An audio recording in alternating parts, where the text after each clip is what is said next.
Казакстандык пенсионерлер үчүн да билим күнү башталды. Ата мекендик жогорку окуу жайлардагы Күмүш университет программасы быйыл жаңы студенттерди кабыл алды. Долбоор улгайган адамдарга психологиядан баштап IT тармагын үйрөнүүгө жардам берет. Программага кирген окуу жайлардын бири Евразия улуттук университети. Быйыл Борбор калаадан 300дөн ашык пенсионерден арыз түшкөн. Өткөн окуу жылында пенсия курагындагы 150 жаран окуусун аяктаган.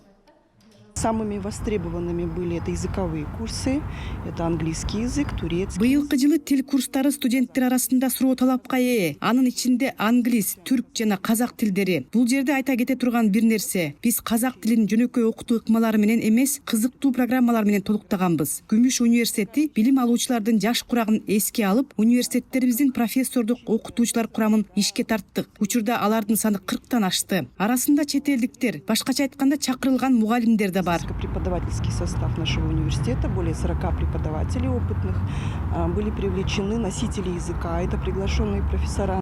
Курстар катышуучулардын жаш курагына ылайык иштелип чыккан. Жалпы узактыгы болжол менен 4 айга жакын.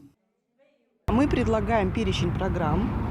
Согласно расписанию они записываются на эти программы и уже... Биз графикке ылайык программалардын тизмесин сунуштайбыз. Жана өз каалоосу боюнча ден соолук сабактарына, тилге же компьютердик программаларга бара алышат. Убакытына жараша курстарды алышат. Албетте окуунун аягында сертификат берилет. Бирок Күмүш университети сыяктуу долбоорду масштабтуу кылуу жана пайдасын көрүү үчүн анын популярдуулугуна көбүрөөк басым жасоо керек. Проектом с активным вовлечением большего количества пожилых людей необходима, конечно, масштабная работа по популяризации.